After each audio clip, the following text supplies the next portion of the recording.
Siri, what is a local music scene? A strong local music scene is more than just concerts and jam sessions. It's a thriving community where musicians, venues, fans, and industry professionals collaborate to create a unique and sustainable culture.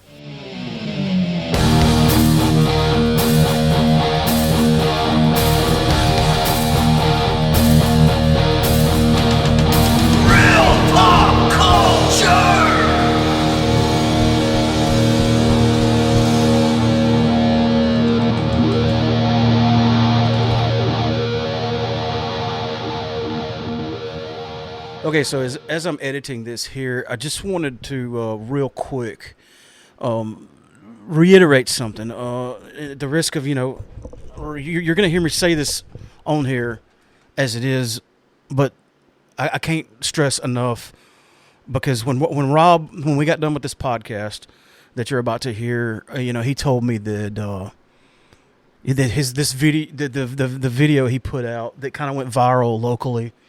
If you haven't seen it, you should go check it out. It was actually a couple of videos. It was met with a lot of support from mostly a lot of musicians, a lot of band people are in bands or used to be in bands. Just overall, there was a lot of people that shared it, liked it, and commented and, backed him up and agreed with him. And but of course, as internet goes, I'm sure you've met the internet. You know how it is. There was some hate, and you're going to have that regardless. But, he said specifically somebody called him out for whining and complaining. And I told him, I was like, look at it like this, man. If you were standing out in your yard, God forbid, and your dog, like a car comes and runs over your dog, and you start crying. And then somebody walks up and goes, "Hey, why are you crying, you big crybaby? It's just a dog." You'd be like, "Screw you, man. Something I care about and love is dying or dead. And you're telling me I can't help it. You know what I mean? Like, if you're losing something it's going to be inevitable that the way we feel about it is going to be negative. But the intent and purpose of this episode of this podcast is not negative. It is actually the opposite. And if you listen, again, at the risk of repeating myself, the only finger I point at anybody is myself. Because in this episode, I call me out about the fact that I could be doing more myself. And because I'm in a band, because I'm a musician, it doesn't give me a free pass.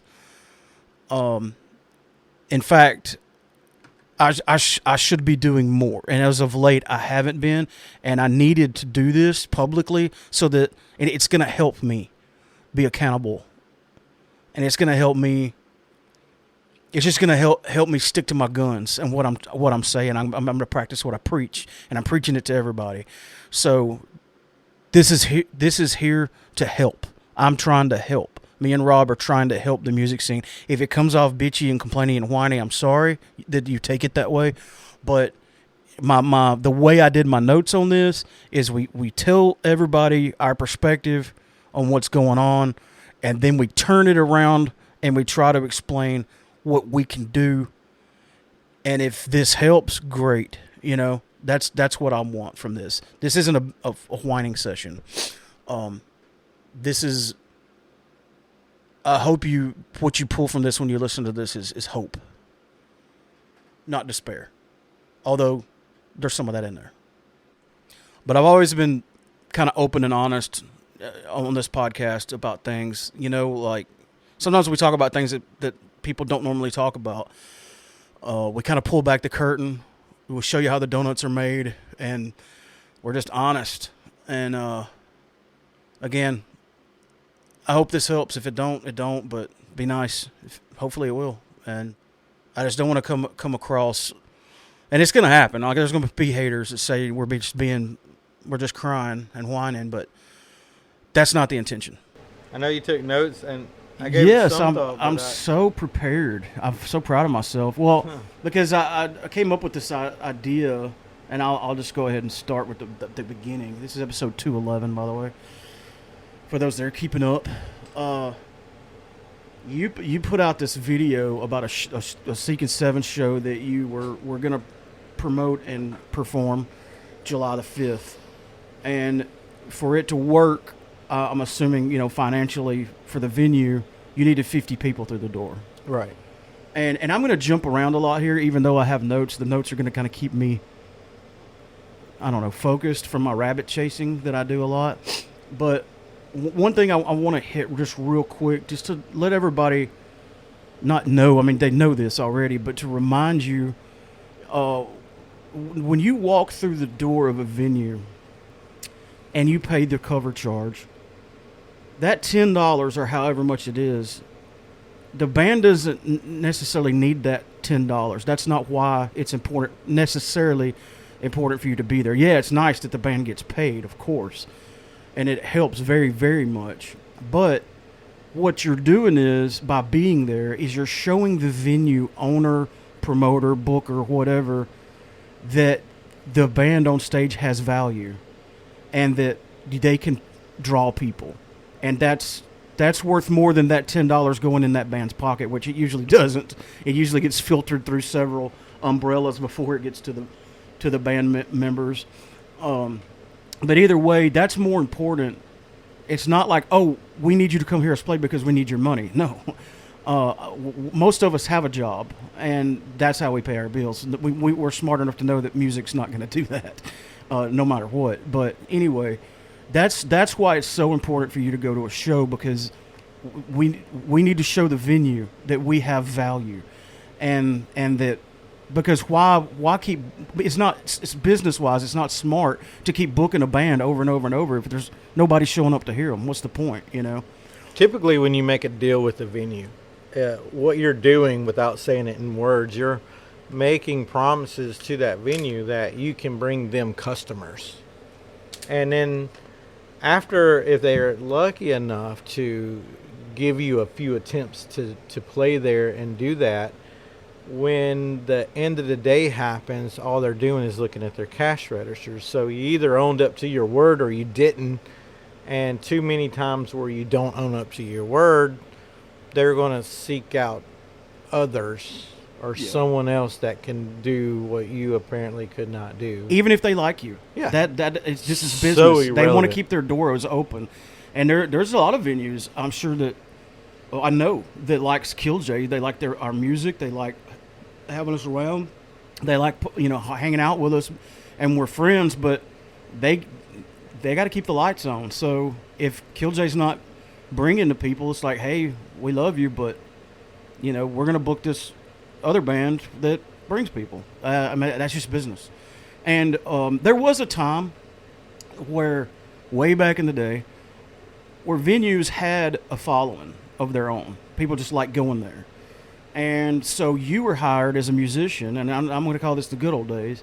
I'm paying you to come entertain my people. That was nice, but that's not the case anymore, because the venues are having the same problem we're having, is we're not getting people out. So if they can find a band that brings people, that's the band they're going to book. And that's just, again, it's just simple business practice. And I hate that it's changed from, hey, just come entertain my people, because that was easy for the bands. The people were already there. But now it's like, well, we'll book you if you can bring people. That's just the way the business model has devolved over time. Well, that message of worth goes far beyond the venue itself. Can you imagine the performer who likes what they do, but when they continuously play to empty walls, at some point in that brain of that artist, that musician, or whoever, the feeling of worth goes away. Well, yeah. Especially when you see... You start to ask yourself, what's the point? Well, and the thing is like, I think if you listen to any of this and sum it up that, hey, it's all about the money, I think you've missed the point entirely. And the point being is that even if I got paid guaranteed monies wherever I went, if I continuously played to empty rooms, I just might as well practice in my own home. Yeah. And I mean, that's the reason we make our art. I mean, I make it for me, obviously. If I didn't have me to first make it for, then I wouldn't be making it. But you make something so that you can show it to somebody. Yeah, you make you're proud of something it. so You're like, hey, you look at can what I share did. that, You know. and I mean, if they come back at you and say, "Hey, that sucks," then at least that's a response I can live with. Yeah, Yeah. or you can maybe adjust and go from there. But the worst thing is no response at all. Like, they say this all the time. I'm a big professional wrestling fan, and if a bad guy comes out and people boo him, that's great. That's what they want you to do. If a good guy comes out and they cheer for him, that's great. The worst thing you could have happen is if you come out to go to the ring and there's no sound at all. Nobody's booing you. Nobody's cheering you. Well, then why are you here? Yeah. We'll get somebody that can get the cheers and the boos. We need noise. And it's hard to put these things out in words that doesn't sound narcissistic. It doesn't. But I could honestly tell you that it's not. It's not that we do these things for cheers and we do these things for applause and praise, and we do these things obviously because we love it. Especially when you have an over 20-year track record of doing this, and you're probably worse off, not the same financially than you started, because it's never been about the money. It's just been about the whole experience. It's been about the the point being, as I was trying to make earlier too, is like it's not about money. It's about this one thing that used to be is no more, and eventually it's going to dissolve altogether and disappear. And I'm afraid when it does, there's no coming back. And that's the thing that I love the most. And I'm not ready to say goodbye to what growing up in my teenage and my young adult life was the only thing I looked forward to on the weekends, was going to check out a live band. I mean, if I got to play, great. If I didn't get to play, then I'm going to go see someone. That is the one thing every weekend that I looked forward to. And it seems like no one looks forward to those things anymore. Yeah. And that's what's an unpredictable change in future is what scares me the most. Yeah, we'll talk about momentum a lot, because momentum in a music scene, and I've seen it. I've been doing this for at least 20 years, and you're very about the same. From my perspective, and again, the reason I wanted to do this podcast is kind of like I wanted to put out I thought about putting out a Facebook Live in response to your video, and from my perspective, and in agreement to what you were saying, the second. But I was like, man, there's so many things I want to say and so many things I want to talk about. It would be like an hour-long video, and nobody's going to stick around. And I'm going to try to keep this podcast, if it goes past an hour, then we may have to do 2 parts or something, because I understand that attention spans have shrank drastically over the years. People just don't. I mean, they like TikTok because it's 10 seconds. Right. And then they can move on. And me and Sean were talking about attention span. Like back in the day, people used to write what's called album fillers. You don't have quite enough songs, so you just throw a song together.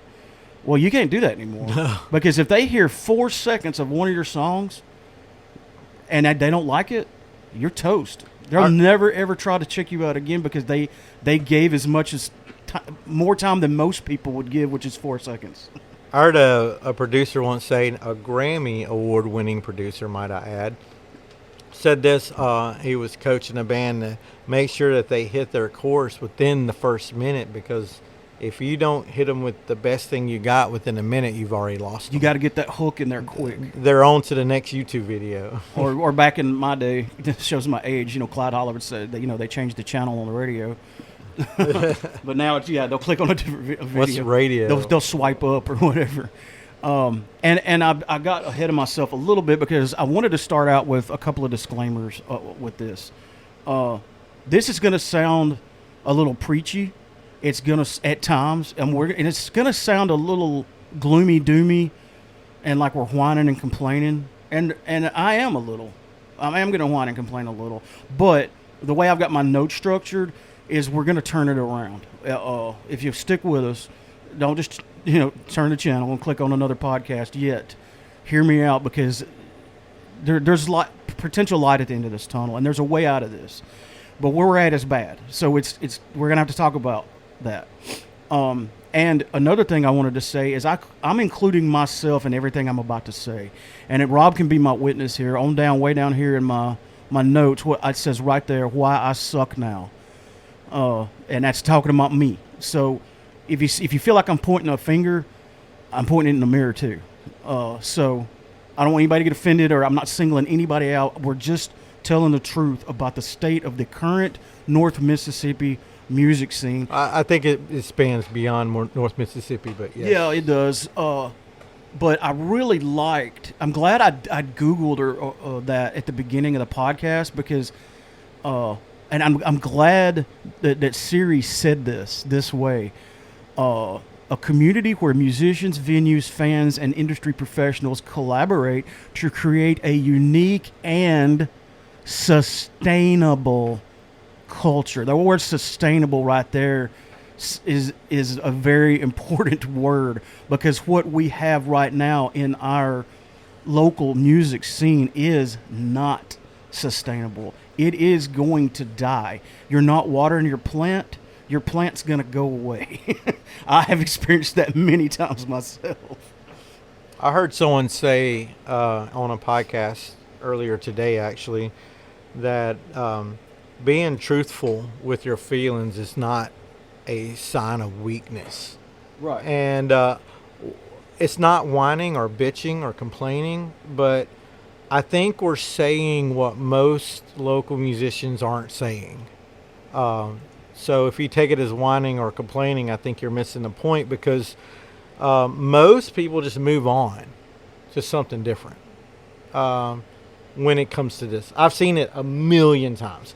I've seen it where bandmates, well, we're not making enough money, so I'm going to go become a gardener, or I'm going to go ride motorcycles, or I'm going to go do something else that makes them feel their worth in this world. And for some few, I can say for me, this is all I got. I mean, I put all my eggs in this basket for one, but no, it's not just about a gamble I took. This is more like, this is the only thing I want. It's like to play music live to people is the only thing I want out of life. Hang on one second. Peak, but yeah, that should be good. Yeah, sorry, we had to adjust our volume. Oh yeah, that wave looks healthy. It's funny, like you do this for so long. Yeah, I mean, I'm peaking just there. I can turn it back down here. Oh, you do this long enough where you don't even have to listen to it back. You can look at it and see if it's a good recording. But anyway, go ahead. It's like the Matrix, you know. I don't. Yeah, I no longer see the ones and zeros. I see the girl in the red dress. Yeah. Man, I remember, and this is what I'm going to talk about peaks and valleys a lot. I'm a very what's the word? Not a euphemism, but like we use something as example. Like metaphors. Metaphors. Yeah. That's the word. Thank you. The peaks and the valleys, and I think of it as like a wave in the ocean. And I actually Googled this because I knew the top of the wave was called the crest, but then the trough, the bottom, the lowest part of the wave is called the trough. And I actually Googled that, and I was glad. But that's a metaphor that I think is good, simply because I have watched the wave go up, and I've watched it dip several times. I don't know exactly how many, but there. And I'll give you. And I don't know what year this was. You could probably tell me this range better than me. But like I call it the Good Time Charlie's days. That's not the only place we were playing, but we had a pretty healthy music scene around that time. And Good Time Charlie's was kind of like the hub, but there were other venues that had bands, and we had this interesting love. They called it the love triangle, and Bob Clyde Hawley, our old producer, used to call it the love triangle between the radio station, the fans, and the musicians. But I'd like to call it a square, actually, because you got to throw the venues in there, too. And this love triangle, each corner, I mean, this square, each corner of the square fed the other. You know, you had the fans that listened to the bands. The band played at the venues, and the local radio station was playing local music at the time, and people were listening to it. And they, again, the venues promoted the radio promoted the venues and the bands. The fans supported the venues and listened to the radio, and it all fed one another, and it made it healthy. And what we're trying to do here with this music scene, and I'll go back to the wave. We're not trying to fix it. We're trying to save it. I don't think people really realize just how close we are right now for this ride being over. And again, I'm trying not to be gloom and doom, but I'm also trying to be honest. I'm always like, peel back the fourth wall, just tell people the truth about what's going on, because I've seen it happen many times. And we had this wave, and it got higher, and then it dropped down. But the problem is, every time I've seen this wave come in, it was a little less of a wave than the wave before. And the, what's it called again? The trough was a little bit lower when it died a little harder. Yeah. And then it came back up, but it's not quite like it was. And what we have now is more of a ripple than a wave, and I'm watching that ripple fade into like still motionless waters. And again, I speak in a lot of metaphors because that's just how my mind works. But I mean, there's no exaggerating. I mean, I remember a time when I said we're going to try to at least do a show a month. Mm-hmm. That's not a very active band, but it's something, because you got a whole month to promote the show. You know, you got plenty of time to get people interested, or should. And dude, like right now, I think Killjoy probably played 5 or 6 shows last year. If that. Yeah. If that. And you know, we tried to desaturize ourselves a little bit. Because, and again, here's another metaphor. I've told you this before. It's that Metallica show thing. Mm-hmm. That it's a hypothetical. But Metallica is one of my favorite bands of all time. Sorry if you hate them, but this is just an analogy. Let's say Metallica came to Tupelo. I would be like, oh my gosh, this is amazing. I'd be the first guy there, the last guy to leave, front and center. I would be so happy. Well, let's just say in this fictional world, for some reason, Metallica said, you know what, I'm going back to Tupelo next weekend. I'd be like, yes, I would go see Metallica again. Next weekend, boom, we're coming back. I'd be like, yes. Well, after about 30 shows, something might come up, and I just go, I've seen them a bunch of times. That, or you have the mindset, well, I'll skip this one, but they're coming back. I know they're going to come back. I'll catch them next time. Yeah. And that's definitely what's happened with my band, because I know we have a core audience. There's people that like our music, and there's a lot of people that absolutely hate it, and that's fine. I get it. You know, I didn't start a metal band in Amory, Mississippi because I was seeking fortune and fame. I just wanted to have some fun, and I wanted people along for the ride. And I don't think that's just too terribly much to ask, because there is an audience for hard rock in any market, even if you live in a rural area. So anyway, and we're certainly no Metallica, but if that would happen with them, imagine that with little old us. The metaphor is real, that you can oversaturate an area. But here's the thing: is like I've heard all kind of analytics, and I've looked at data, and I've heard a lot of people's opinion on why. And I don't think any one person is wrong. I think one person would say, yeah, multiple things can be true. It's social media. People rather watch it at their home. Another person will say, well, it's the economy because people don't have money like they used to have. Or people will say, well, it's the cops. Every time I go out, I don't want to risk a DUI. Here's the thing. It could be a combination of all those things. Yes. But, and none of those things are wrong. But my point to that, or at least my rebuttal to that, is that, what did you call it? A music scene? A scene should be so thriving that if you, who make as many shows as you possibly can, don't have the money this weekend, or the ride, or or whatever the excuse, legitimate excuse might I add, that of the reason you can't go support the show, that it should be so thriving it didn't matter that you missed it. Yeah, still those going to factors be. might filter out a few people, but it shouldn't be a dam. It still that should closes be a off. full. Because how many times you went to a show and said, "Man, this place is packed." Do you think it would have made a difference if you didn't show up that day because how packed it was? I just wanted to add another real quick editor's note because I forgot to say this the first time around. Going back to the oversaturation, and I touch on this more later on, but the reason the oversaturation theory is flawed, and it's kind of a myth. I would even go as far as say a lie we tell ourselves, because how many times have you listened to your favorite song? I can personally tell you there's no way I could count how many times I've listened to Master of Puppets, and I'm not tired of it. Now, I'm not saying, my band or anybody's band is, but what I'm saying is, and if you don't like the band, you don't like the band. That's fine. But if there's a band that you like, you're not going to mind hearing them again. Because how many times have you listened to Sweet Child of Mine by Guns N' Roses? How many times have you listened to Enter Sandman or whatever it is you're into? And you may not listen to it 100 times in a row every single day. But the reason oversaturation is kind of a little bit of a myth is we tell ourselves that subconsciously as just part of another, I hate to say it, but it's just an excuse. And like Rob just said, you don't have to, if you miss one show, it shouldn't matter because a scene is healthy. There's going to be a lot of other people there that absorb the loss. But still, you don't really get tired of bands you like.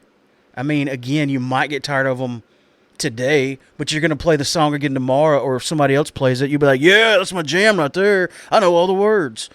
So that was kind of my rebuttal to my own point about you can oversaturate a market, but if you're a good band that people like, some people they should want to come back and see you again, and not use that as a reason for not seeing you again.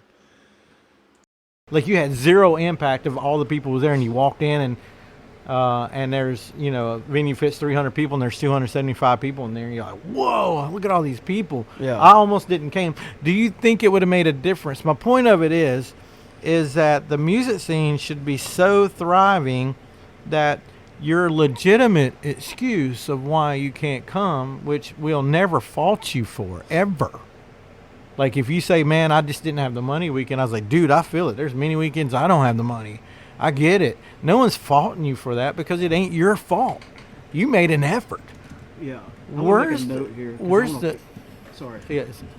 I want to expound on that. No, go ahead. I'll just make myself a note. I mean, where's the effort? That's the point I'm trying to make is like, it should be so thriving that it none of these little reasons, or I call them excuses, maybe that's a bad term to say, but the reasons that people aren't coming anymore, none of them are invalid, but yet none of them are valid at the same time.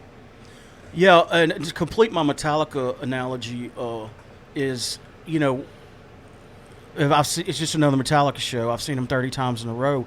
So what we did is we went from playing every show every time we could.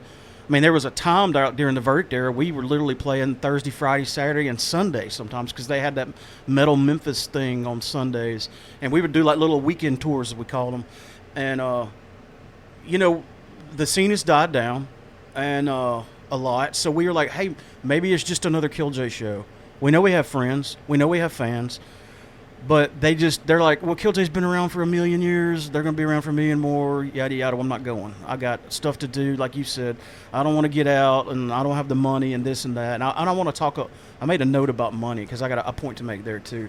But anyway, we intentionally desaturated ourselves.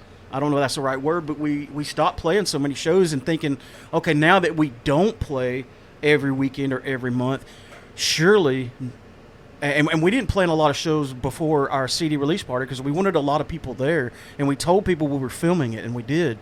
And I can talk later about why we haven't put that out yet. There was a technical problem that we're trying to work out. Anyway, it didn't work. Like, people still don't come to see us. Not many. And I know some haters are probably listening to this going, well, people will come see if your band didn't suck, hurdy. Yeah, that's funny, but here's the thing.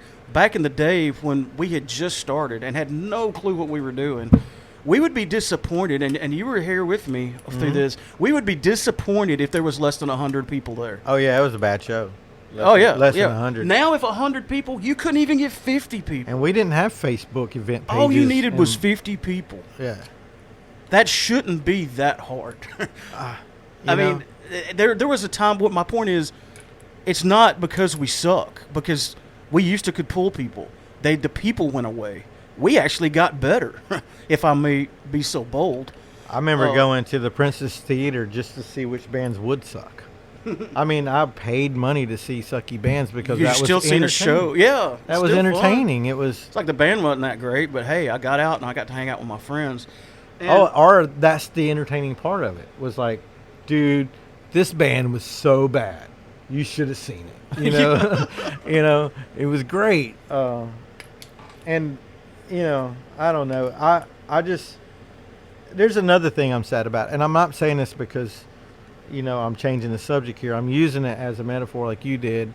Is like I miss listening to full albums. I miss that full album experience where you don't listen to the single on the radio. You hear a single on the radio, and it makes you go out and buy the album. And in your conversation in the coming weeks with people like, oh, I like this song on the album, and oh, I don't like this song, but oh, that's the only song that's good, or man, that's the suckiest song on the record. But these days, people don't realize the fun and the process, and then of experiencing full albums. Well, that's kind of the same thing, and this is why I tell people all the time that social media is lame, and here's why it's lame. There's adrenaline. There's an atmosphere. There's magic. There's a thing that happens at a live show. There's this interaction that is just absolutely magical that happens at a show that you'll never get off TikTok. You'll never get off Facebook Reels. You'll never get it off YouTube. It's, you just kind of see what went on, but that experience, that connection, that it gets established. If you don't believe me, go watch all the videos of your favorite bands. I don't know, whatever your favorite band may be, and then go catch them live. And I will promise you, you'll come back, tell me about an experience that you had at that show that you did not have when you fell in love with those records. And you're not going to have that kind of fun sitting at home flipping through TikTok, I promise you. And another point I wanted to make about the money, because that's a big people tell me that all the time. We didn't have the money, and I get it. Hey, that's legitimate. We are living in some rough times, and I tell you, I was kind of laughing about it because I try to find the humor in every even bad things. But Alicia and I do Walmart pickup orders. We get on the app, we put in the groceries we need, we pay for it, and then we go pick it up. It's amazing. It's great. I love it. But I remember we would do a $300 order for the groceries we needed for that paycheck period, and the $300-ish order would fill up the bed of my truck full of Walmart bags. Yeah. Well, just recently we did an order that was about that much, and they didn't even bother putting the blue bin on the rolly thing. They just carried it out because it was so light. And I laughed. I was like, "Look at that! She's carrying it. $300 It fits in those big blue totes they put all the bags in. They just carried it out there. It's like, oh, this ain't couple crap. Bags. But the money is the same. It's just the amount of. So my point is, everything costs money now, and you're gonna eat tonight. At least I hope you are. You're gonna spend money, even if you stay home. Is what I'm saying. You're gonna get a DoorDash or a pizza, or you're gonna do something. And 9 times out of 10. So why not go eat somewhere there's a band playing? What's that place? It used to be called the Pub that you played, and we went. Lucky Tap. The Lucky Tap, yeah. You played an acoustic show there. We were going to go eat dinner. I'm like, hey, Robb's playing tonight. That's right across town. Let's go. And we had dinner and went out staying until I think till closing. Just had a blast. And we're going to eat that night anyway. There's what I'm trying to say is there's ways you can fit support into your budget, into your time. I know it's not easy, but like the point you were just making, I don't regret going and having dinner at the Lucky Tap. I had a blast that night. Oh, yeah. And how many times do people sit around and talk about fun memories, and those memories involved them sitting at home? Almost zero. I was explaining all your stories and to, your memories come from going out and having fun. I was explaining to my kid. I remember what I was saying. I was telling him how when I was in high school, at least once a week, I would get my car and I would take it to the car wash and I would wash it and vacuum it, clean it up, and then bring it back home. And when I brought the car back home, I'll just grab my mom's keys and I'll drive her vehicle to the car wash and I'll wash it and I'll vacuum it. And my son asked me, well, why did you do that? Were you just being nice to your mom? I was like, no, actually, because I didn't want to sit at home. Yeah. Because unlike now, back then, sitting at home was a curse. I remember. Oh, that was punishment. Yeah, it was punishment. Go to your room. Yeah. You remember hearing that from your mom a million times? Go to your room right now. Oh, man. Now it's the opposite. I was like, it's like, get out of your room. Go outside. Get up. We're going to such Please and such come out of your place. room. And they're like, do we have to? I mean, and I'm not bashing the next generation, but I do feel like we're somehow raising, and maybe social media is to blame, I don't know, but we're raising the most introverted generation of people that's ever existed. I mean, those online orders you were talking about where you just go and pull up and they bring it out to you. Mm-hmm. A lot of times we want to do that just because we don't want to run into somebody at the store. I mean, and I get it. I have those feelings. That only happens when you're in a hurry, though. You see that one person you haven't seen since high school. I have those feelings myself, but the thing is as much as I try to avoid people, I can promise you that when I run into them, I leave that conversation with a smile on my face. I'm like, I'm glad I ran into my uncle or my cousin or my friend or whatever. But the point I'm trying to make is that, and through all the video, it is a life lesson. And a life lesson, if we don't take care of the things that we appreciate, then they will be gone. And call this a last-ditch effort or a Hail Mary, but I don't know if no one has the answers, and I know this ain't going to be this podcast is not going to be our Anvil documentary. If you don't get that reference, then you should. That's a good movie. But the point of it is that this is not the saving grace, but I just desperately want to keep something around that needs to be around, because I just don't like the world without it.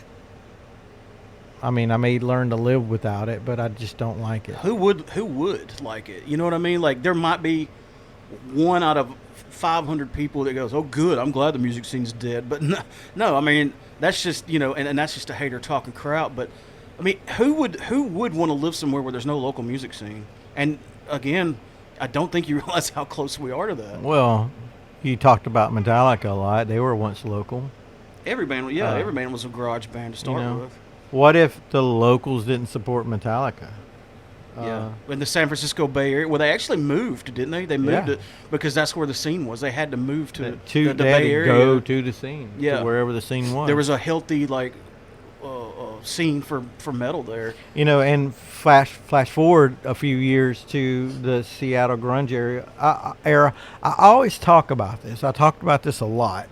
I use this time in our American history to tell people that those bands that exploded in the 90s out of Seattle, a few years before that, they couldn't get any place to play because they were not your typical cover band that only the venues wanted. They were artsy, they were different, they were loud, they were obnoxious, and the local venues did not give them a place to play. So all these local bands befriended each other because they all faced the same problem.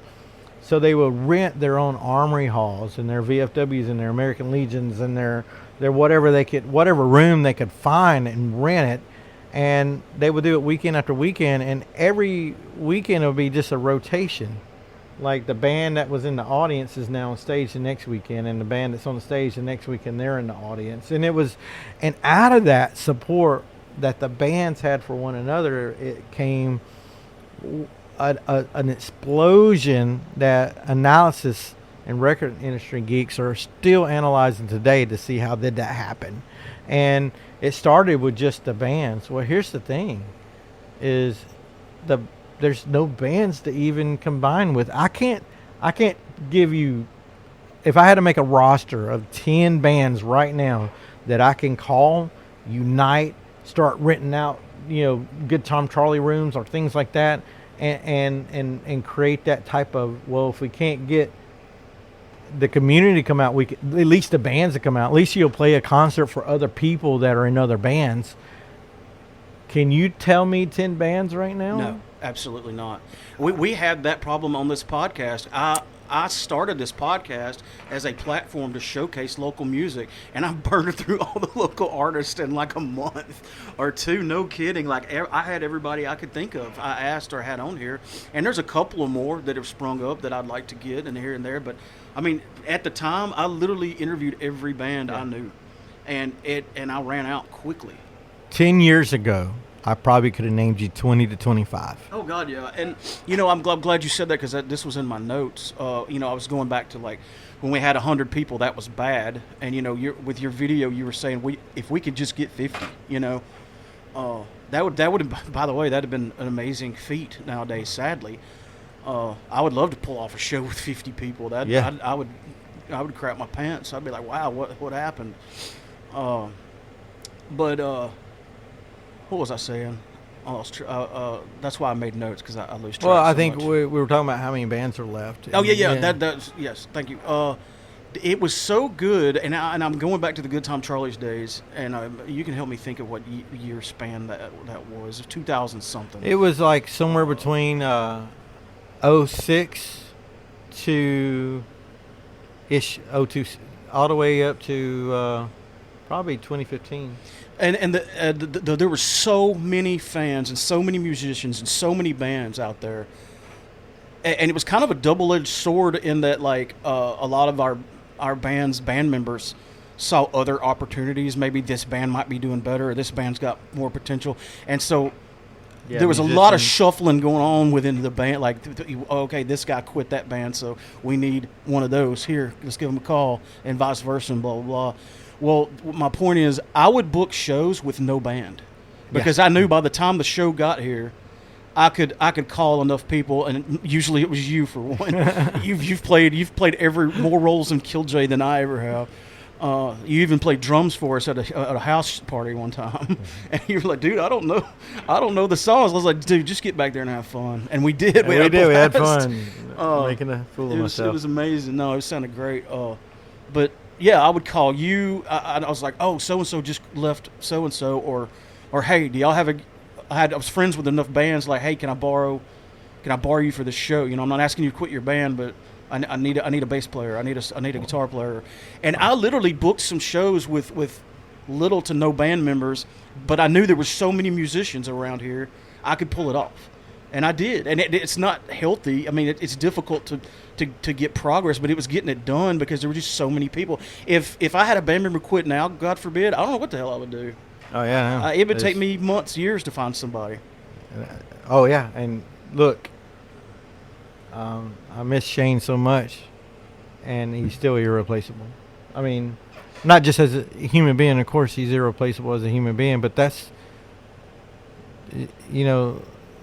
what you were talking about. Losing somebody in your band is such a huge impact that you can't just make a few phone calls. And, right, yeah, and that's why we didn't replace. We just dealt with it internally by shifting you over to bass. And, but some people have asked me, like, what are you going to do now? Like, well, the worst thing is the future of Killjoy, and I'm like, well, the Shane's irreplaceable, so we're not going to replace him.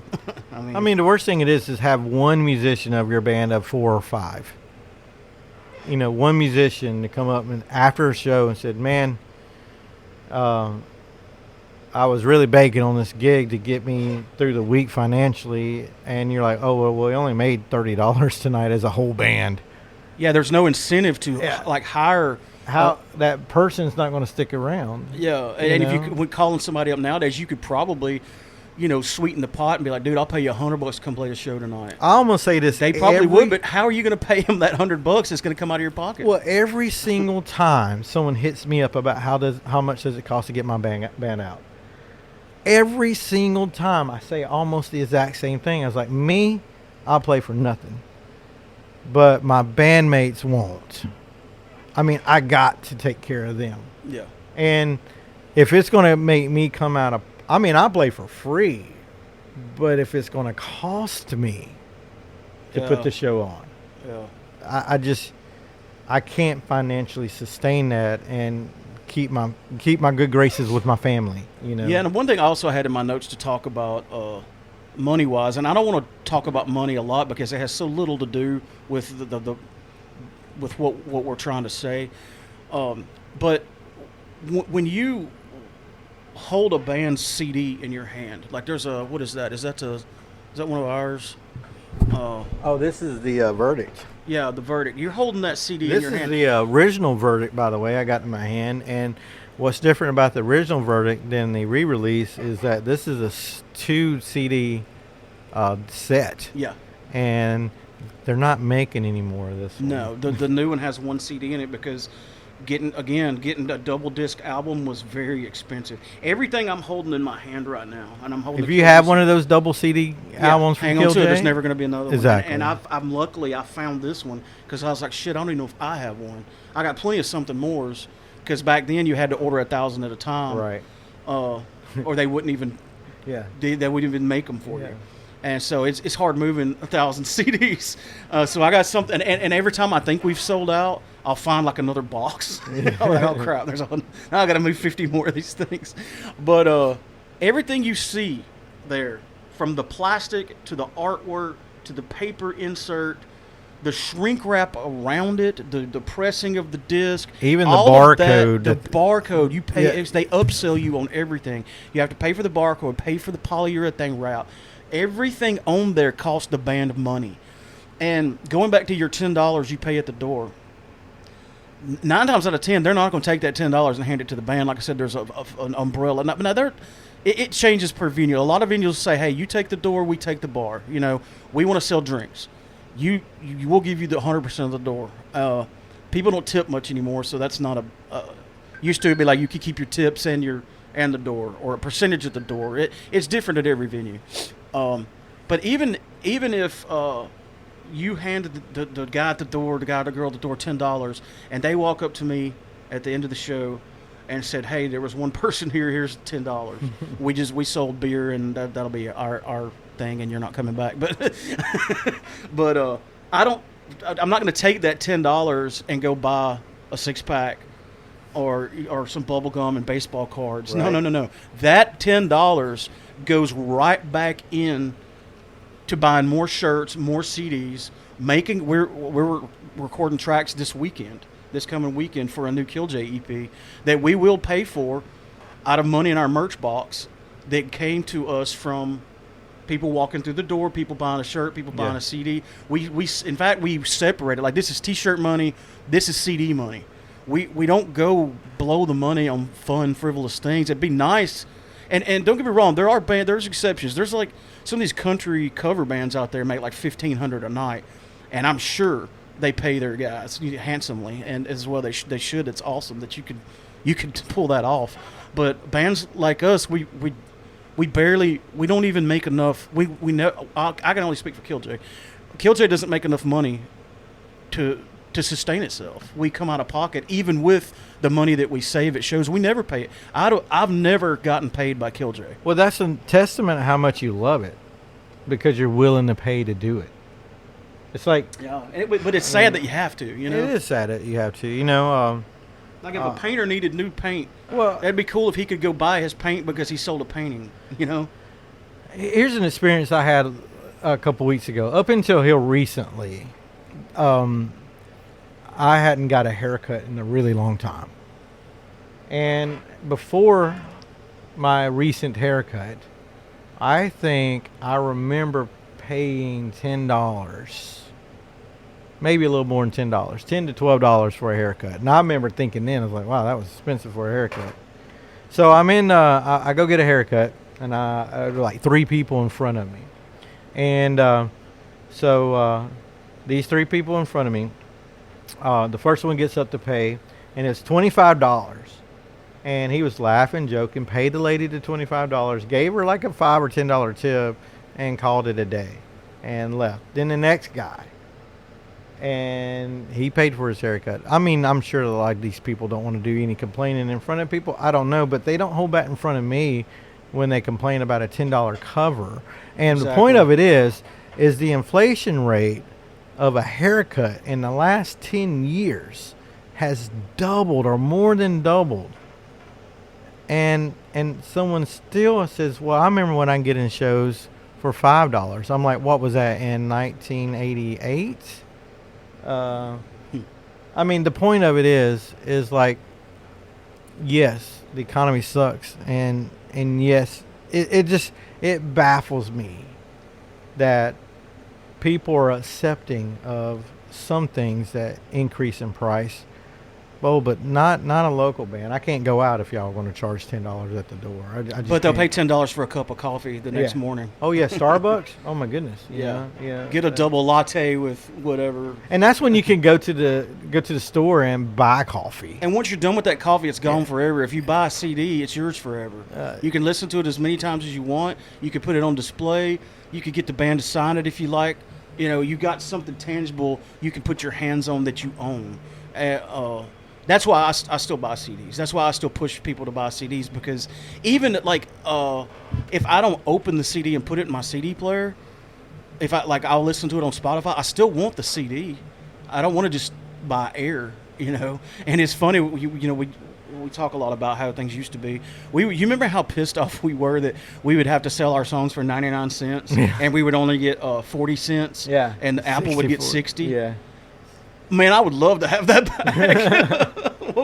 What I would give for that 40 cents. Because I remember we got a royalty check one time for $80. And I literally cashed the check and filled up the gas on the Killjoy van, and we went out and played a show. And that was a good feeling. And, but how often do you get to do that? How many months or months like and months? Yeah, like a year. It took me about a year to make $80. That was a year's worth for one road trip. And we're peeling back the curtain to show you how the donut's made.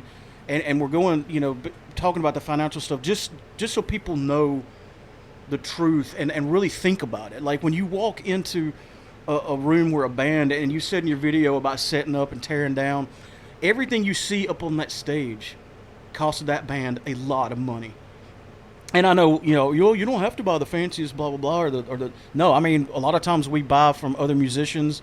Well, you're selling some stuff right now, and I want to get to that in a second. But, we buy, sell, and trade with a lot of other bands. We buy used gear. We're on a budget. But the stuff that we use and play through and play with is necessary to produce the sound we're going for. And all that is expensive. So, again, like... Well, here's what I'm not going to say a bad name, but I hear this a lot, too. It's like, well, I went to see so-and-so band. And, you ought to have been there because they had this light show that was crazy, and it was synced up with their music. And then they had these fog machines and these air machines that popped up out of the way. Then they had they start naming off all these things, and all these things require this pro gear that you can't just go and go, let me go on Amazon and buy all this stuff. It doesn't quite work that way. And in other words, the reason that you bragging on that band is because they had all those cool things at their show. But they have those cool things at their show because they can afford those cool things, And I imagine, there's other bands out there too that will add those cool things to their production if they had the means in which to do it. And so that's comparing apples to oranges to me. I remember one time, talking about Metallica, this one kid told me, he's like, last good show I saw, it was Metallica. And these local bands don't know what it's like to be Metallica.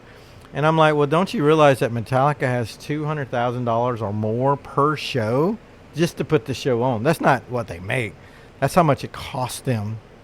Of course, they make, into the millions per show So they can easily pay that $200,000. But what I'm saying is that a local band doesn't have $200,000 to spend on rigging and personnel, employees, a front guy, engineer, a So much lighting overhead. guy.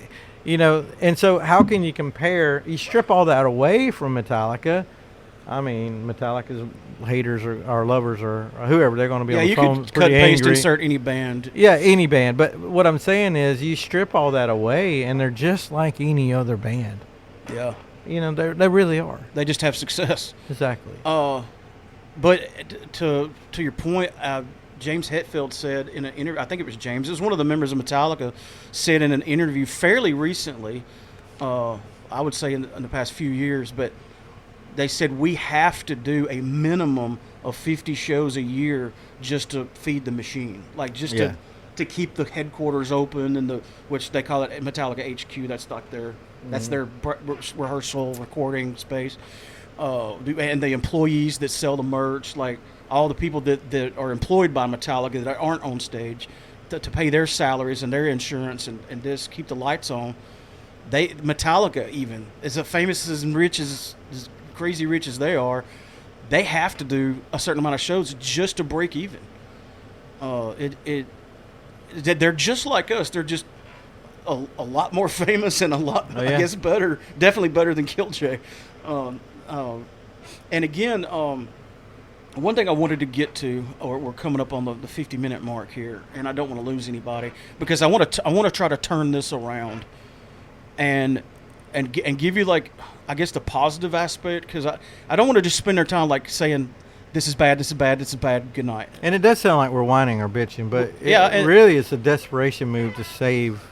Well, I'm glad I remembered this because, and I told you this, me and you haven't spoken about your video until now. Right. And that was by design. I started to message you, call you, and reply and stuff like that, but I was like, you know what, I want to wait because I want this to be kind of organic as we talk about it. And one thing you called out, or one thing I said to you about it is, you had the first video, and it kind of went viral locally, which I'm glad. But it wasn't enough to get 50 people there. So the second video was you canceling the show. And I don't know if you realize it, but I feel personally, I can't speak for everybody, and a lot of people listening to this have seen the movie Jerry Maguire, his big call to arms mission statement. I was like, you inadvertently, when I messaged you to come over here, I was like, you inadvertently did the local North Mississippi music scene Jerry Maguire mission statement to the bands, like a call to arms. And then... And it seems, again, we haven't talked about this, like the next day or the day after, you started selling music gear. Well, and you can talk as much about that as you want, obviously, but everybody started freaking out. Like, they panicked. I don't know how much response you got, but people were coming to me. They're like, dude, is Robbie okay? Is he quitting? My mom texted. My mom doesn't even know you that well. I'm sure she's met you and talked to you. But my mom, I can show you the text message. She's like, what's wrong with Robbie? Is he quitting? Oh, my gosh. And everybody was coming to me freaking out. A bunch of people. I can show you the messages. And my response was, and again, I don't mean to be ugly because I'm including myself, and I'll get to that right after this. You should be freaked out. And I don't think, and I certainly hope you aren't quitting or anything like that. But I'm glad you did that. I'm glad that people were freaked out. You should be. You should be freaked out because what would happen to this music scene? I don't even care if you don't like Seeking Seven. Everybody's got their taste. What would this scene do if Robbie Ross said to hell with it and packed it in? We wouldn't recover. I'm not saying you're solely carrying the weight of the music scene, but look at you, and you have a full-time 9-to-5 job, 5 days a week. But you still do Seeking Seven shows. You play in Killjoy. You do karaoke. You do solo acoustic gigs. Manage the VFW. You manage the VFW. You record bands. Which, by the way, was that you that did the thing with Red Mountain? That fantastic cover in NIB. Yes. Wow. And that was those you. Guys are awesome. That's oh yeah, they're really good friends of ours. Love playing shows. Yes, we did that in my home studio. Yes. Good job, by the way. So that's just one other aspect of what you do for the music scene, and I'm sure I'm forgetting. I mean, you organize shows, like you took over the second stage and booking and planning and and that, if I know better than anybody what a lot of work that is. And you still and you have a wonderful family that you spend time with and take care of, and you still, like, I don't know how you. I don't know, when do you sleep? You know, like, What's that? yeah, exactly. And because I mean, you'll go play a gig or something and come home and you got to work the next day. Well, I did not take on the duties at the VFW for my health, and I did not take over those duties for my band. I saw an opportunity to save a stage that I saw as a plague. Our stages going away. We had venues to close just left and right, and I can't think of anywhere else to play. And I'm like, here's a really good room, and here's a really good. So I changed that room. I made it bigger. I added a production of lights and a big PA system, and I also staffed it with pro engineers to monitor in front of house sound. And I listened to people, what would get them to come out to that venue, and here's what's most disheartening about it is, like, I used to fill that room without trying with 100 to 200 people. It is a great room and a great stage, and you even limited smoking to the bar area. And for somebody like me, that's important because I'm not exaggerating. I mean, I can show you my medical bills. I would have to go to the I didn't always have to go to the doctor, but I always got sick after every show because back in the day, every place we played there was smoking, and I guess I don't know if I'm allergic. I would assume I'm allergic to it because I would have to go home and wash my clothes and take a shower, and I would still wind up sick the next day, and it'd take me a day or two. And sometimes, like I said, I had to go to the doctor and get a penicillin or whatever, steroid shot. But like, you've done everything you know to do to accommodate people's needs, people's wishes. It's like, oh, you don't like this? Well, let's try this. You don't like this? Let's try that. And real quick, there's one other point that I wanted to bring up because we're talking about what happened. And we've touched on a little bit of the why, like the excuses and the reasons. And I'm including myself, you know, why I suck now. I want to get to that briefly, but well, I'll just go ahead and tell you, like, I came to a point that I think you're at a long time ago, and my plan was to just keep doing it and keep doing it for fun, and that's all fine and good. I'll do it for me, and if you guys want to come with me on the ride, that is great, but I'm going to do it anyway because I love doing it. But that being said, and it goes back to what we start talking about, that's not a sustainable model. Like, musicians need an audience. Well, I'm stubborn. I would keep paying out of pocket to put shows on. Basically paying to play. Here's where I have a problem with it. Is if I look at what we pull in at the door and look at my band members and what I have to pay them, and then I have to open up my wallet and pull out $160 to make it so that they leave with what I owe them, and it costs me that much to do a show, you got to remember that I'm now having to go home and explain why I'm either A, coming home empty-handed, or B, it costs me money to do that. I would continue to do that. Again, I said I'm stubborn, and I mean it. I will continue to pay out of pocket to play. But if I'm paying to play to empty rooms, I just don't know what to do after that point. Isn't it ironic, though, that okay, when we were single and young and didn't have families to help support, we were coming home because that's when we were, you know, we'd be mad if only 100 people showed up. All right. But now that we can't do that because, you know, we have families to support, that's when it costs us money. Yeah, the only way you can sustain that model of just doing it for fun is if you're a single young person that doesn't have a lot of bills and doesn't, like, it's hard to look at your family and go, we can't spend $200 on groceries because I had a gig. Yeah. we got to take some stuff out of the cart. That's not cool. You know what? I would think, and again, I said I'm stubborn, I am, but I would think it would still be worth it to open up my wallet and make sure a show happens if I knew people will be there to enjoy it. And that's what's disheartening, is because it's not an investment that returns in any form. Like, if you were there to, I mean, and I'm not talking, all right, so roughly 38 people said that they would come.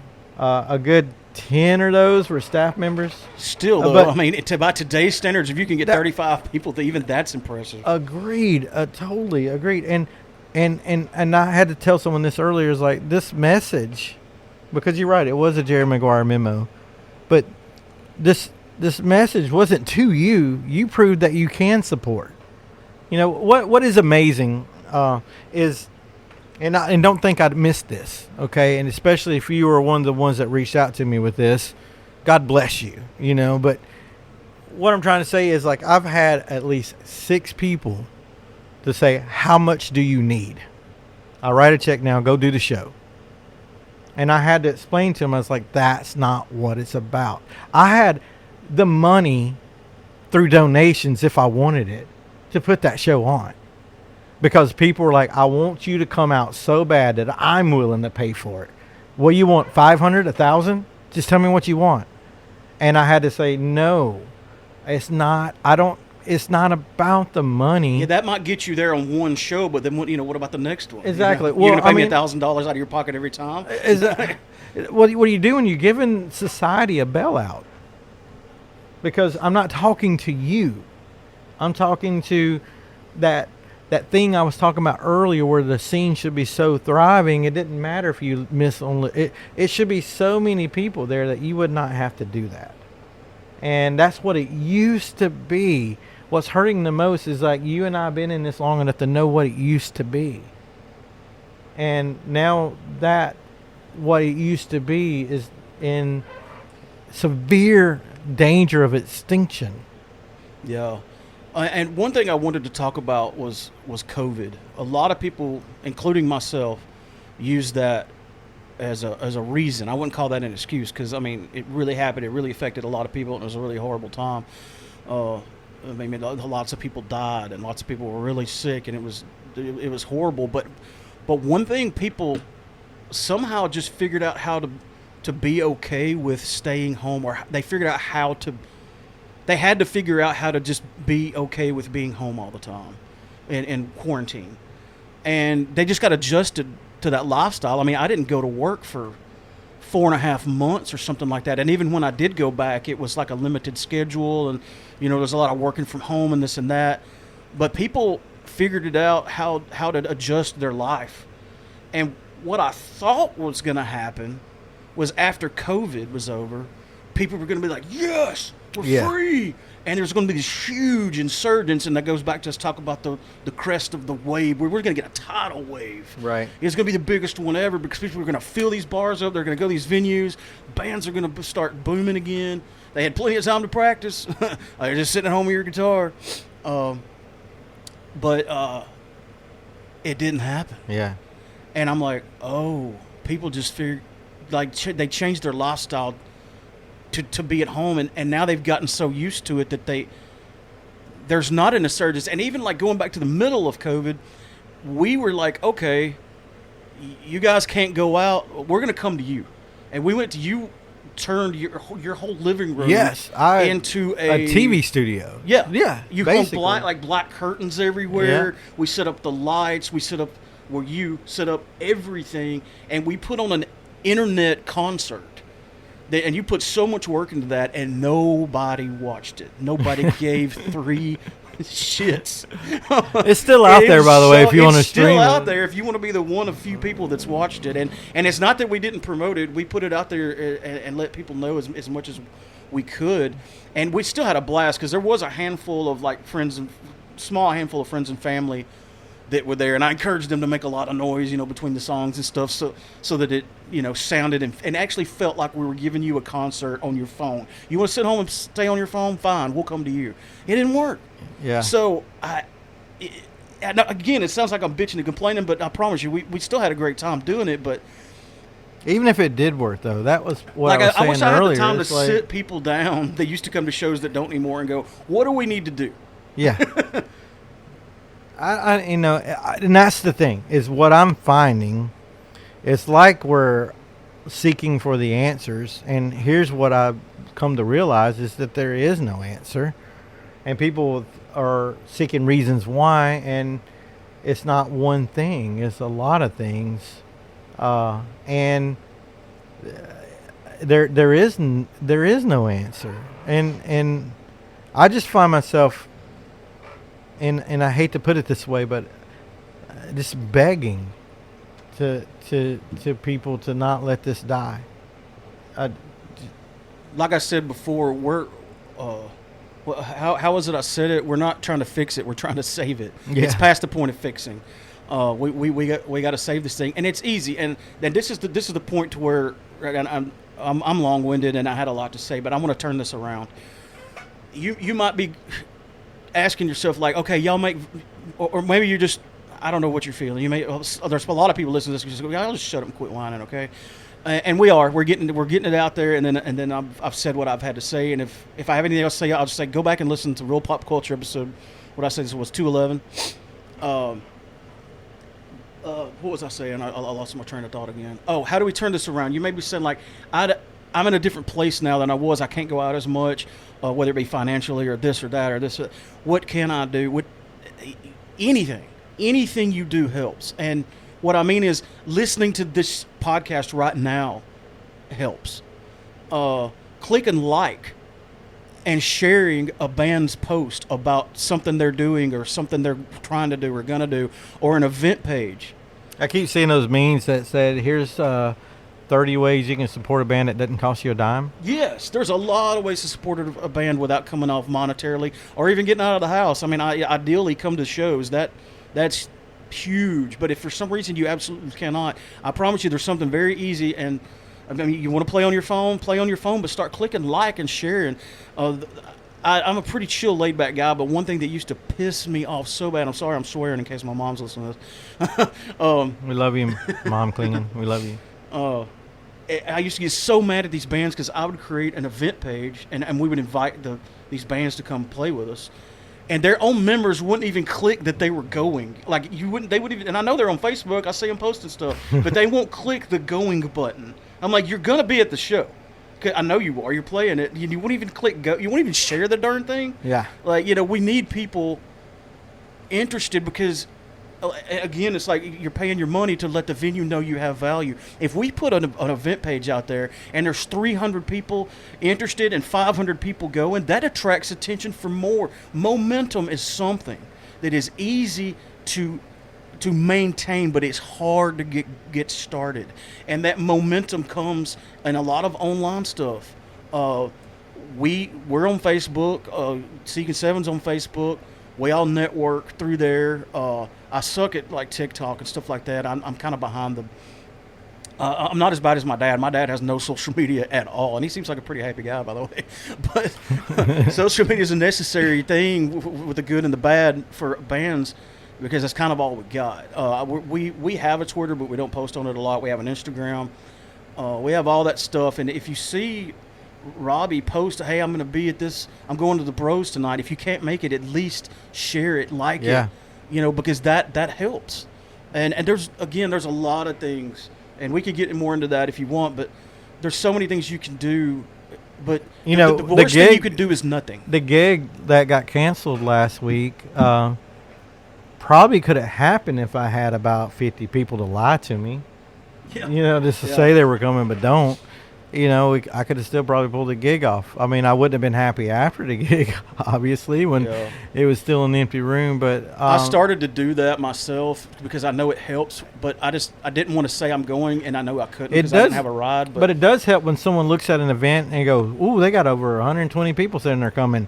Yeah, I think maybe we should go. So we're gonna miss something. Yeah, if they see there's 5 people going, they're gonna be like, I'm not going to that. This is lame. I mean, there's only 5 people there. So lie to me. I mean, dang. Yeah, lie to you. Tell me those sweet little lies, baby. I tell you what. On a serious note, and I don't know if you want to end or close with this, but I worked my whole, if you want to call it a music career, to have what I call my dream amp. And Oh my God! I wish I had $2,500. I'd have bought that triple rectifier from you in a heartbeat. That Well- way you could have kept playing it anytime you want. I'm telling you, up to date, and that's 48 years. But up to date, me driving to Tupelo to meet someone and watching my dream amp ride away in the sunset was the absolute worst day of my life. Yeah. And I wish I could afford to keep it. And I don't want to sell it. And yeah, is it a regret? It will forever be a regret, because now it's only a conversation piece to say, hey, I used to have. But, you know, gigs used to provide, and now they don't. And when my family has needs and I fall short of providing those needs because I invested it in music gear, then my family has to take priority. And I don't know, if I come across really bummed out, that's why. I mean, I don't blame you. I know there's people that have probably, because I know people and how they can be, and they're doing it right now. I'm sure, like, God, could you guys just stop complaining? But how can we not? I mean, we could just suffer in silence, but we're trying to turn this into a positive thing by letting you know the message here is it's not too late. It's almost too late, but it's not quite 100% too late, at least not for me. And this is, again, I want to go back to the why I suck now, is I've let my discouragement affect my participation. And I know I'm an old man now. I don't get out as much as I used to regardless, but I could do better. I could do way better, and I'm going to do better. We're recording tracks this weekend for a new CD, and I don't just get a free pass because I'm a musician in the music scene, and I'm a band in the music scene. I don't get a free pass. There's been plenty. I mean, I just told you that Killj only played like 5 shows last year. I should have been to more shows. I did go to some, but not enough. I didn't support enough, and I'm only telling you this because if you think I'm bitching at you, I'm bitching at me. I'm going to do better. And I'm saying this publicly for accountability. You can call me out if you don't see me going to more shows than I have been, and participating, not just picking up my microphone. I mean, that's part of it. I mean, it's necessary to have the musicians and the bands, but I need to do better, and I think we could all do better. Except for Robb, he's doing more than most people could possibly do for the music scene. But the rest of us, we need to. All of us, we need to at least a little bit. If you could try just a little harder, it's going to make a huge difference. Well, I always told myself this, that if I ever sat down and wondered, did I try everything that I know to try? Usually when I lay up at night and I'm alone in these thoughts, I could think of 1 or 2 things that I haven't tried yet. But in the last couple months, it's like I have absolutely tried everything that I know to try. I can no longer tell myself that, well, no, there was something I left out or something I could have done or something I should have done. I'm literally it. I have tried everything that I know to try. And if it dies, it definitely won't be because I didn't try. Yeah, you've tried hard, and you haven't had much help, but you're going to have more help from me. I can promise you that, and I'm making that promise to you, to everybody that's listening to this, to myself. I let some things really take the wind out of my sails, and I'm not going to go into that, because the bottom line is, this is what I do. I'm not going to stop being a musician. I'm not going to retire.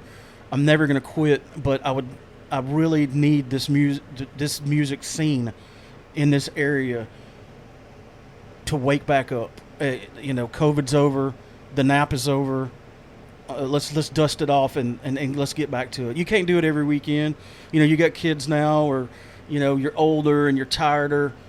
But when it's all said and done, at the end of the day, and I'm not trying to be morbid, but at the end of your life, and you look back, are you going to regret the things that you didn't get or the things you didn't do. Now that's not a quote that I just came up with. I've heard that before, and it really hit home to me. I've never sat around with my friends and talked about that time I stayed in bed all day and went back and forth between the same 3 apps. I've never had a moment that was worth telling a story about.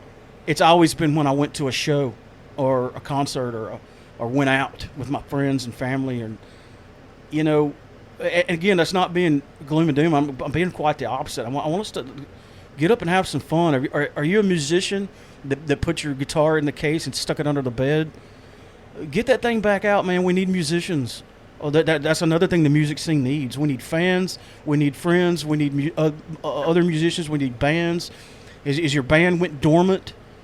If one of these musicians picks their bass or their guitar or their microphone back up, you could give them a call.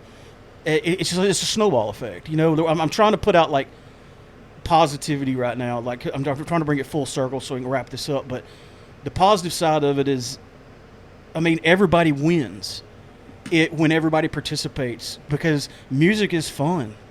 It's always been fun. Playing shows are fun. Going to shows is fun. Let's have some fun. Here. I looked through my notes. I don't think I missed anything other than if there's anything you want to else say about this. And we may do another podcast, not just talking about this. I kind of wanted to do just a history of the music scene from my perspective, and not just talk about bad stuff, not to complain, but just because I really like to do in the history of the Second Stage podcast, and it was to this day one of our most listened to and shared podcasts, and I appreciate it. And it really going back. This isn't this is music related podcast when it can be, but just listening to this helps a lot. My renewal for this is coming up this month, and I have to pay to have a podcast out there, and it's there's a reason why most people don't have podcasts unless they're celebrities or something, because they can get sponsors that doing a podcast isn't cheap either. It's definitely cheaper than being in a band. But anyway, I want to make this announcement, and I have it on good authority. I've been told by you and Jessa and others that the Second Stage is going to be back in 2026. Is that confirmable? Confirmable. Okay, good. I did want to announce that because that's a good example of everything we've been talking about. It's a great example of how one person can make a difference. Sierra posted that post and literally spoke the Second Stage into existence from non-existence. Yep. And you were a massive part of that. Joe McGonigal, Kim Coleman, they got in touch with you, or you got in touch with them, and y'all all got together. And within a very short amount of time, we had an awesome Second Stage once again. Yeah.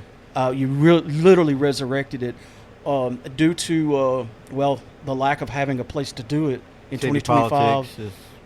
There was some booking and stuff issues, and the place we were playing is no longer there. But it has been confirmed, and it's going to be at the Bros out back. Is it back where they in the back of the back parking lot? The back parking lot. There's still some logistical issues. We got a long way to go, but it is going to happen. Yeah, it is going to happen, and. But that I really wanted to bring, because that's a good example. Like, what the music scene's dead. What can I do? Yeah. Well, all Sierra did was get on Facebook and post her feelings, and was honest about how she felt about it not being, and what and it inspired us to do a podcast about it. And again, it's one of the most listened to and shared and liked podcast episodes we've ever done. And it's, like I said.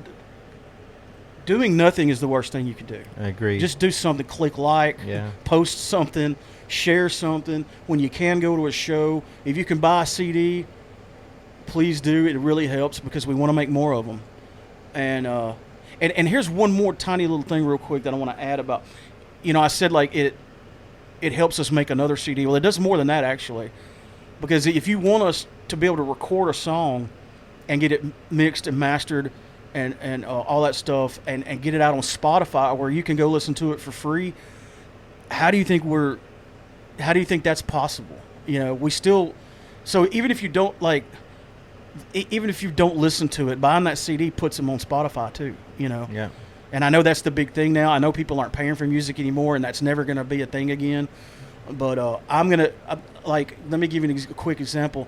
My bucket list was to make a Killjoy record, a vinyl record, but that is very expensive. And going back to the minimum order, I think you have to do like 1,000 of them to even get. Yeah, and it has to have its own special master. So if you already mastered your CD, then you have to go pay for it to get remastered for the record, for the vinyl. Because vinyl.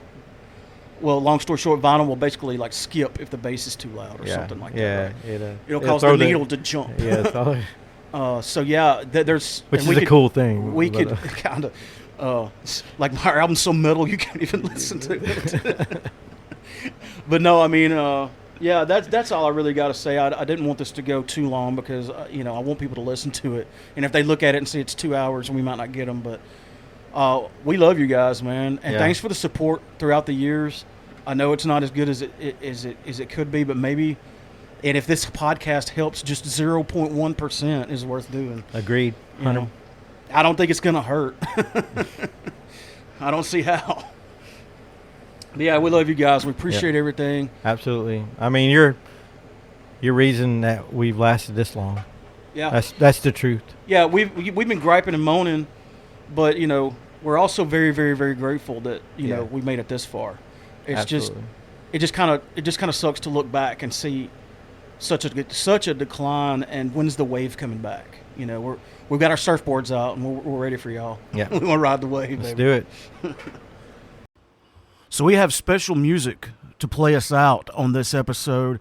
Came across this artist Dylan Patrick Ward, and I heard the song and I was like, oh, this is a perfect fit for this episode. So I reached out to him and told him I'd like to use the song, and he said go for it. And go check him out. He's got a Facebook, or he's on Spotify, YouTube. And if there's any other bands out there listening to this and we haven't had you on and you'd like for us to, hit us up. The email address is popculture4real. That's the number 4real @gmail.com. This song is called Playing for an Empty Room. Lots of things I could have done with my life if I hadn't wasted so much time following these whims that led me nowhere, trying hard just not to lose my mind. Life is full of choices and decisions we make from the cradle to the tomb. Now I'm in a bar somewhere in New Hampshire, and I'm playing for an empty room. Stick my box of CDs in the backseat, stick the amp and guitar in the trunk. You're either busting ass to sell some tickets or playing covers while the crowd gets drunk. Stopping at McDonald's on the way home, eating fries beneath the harvest moon. And I'm in a bar somewhere in Massachusetts, and I'm playing for an empty room.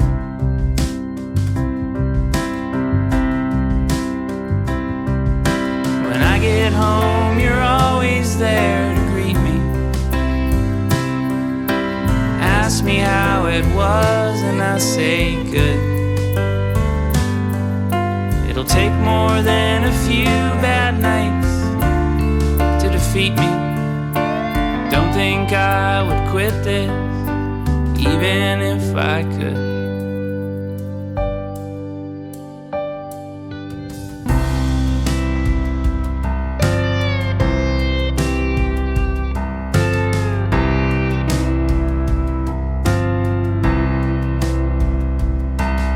This is the ride and I have bought the ticket. face my destiny, my doom. I'm in a bar somewhere in New Hampshire, and I'm playing for an empty room. I'm in a bar somewhere in Massachusetts, and I'm playing for an empty room.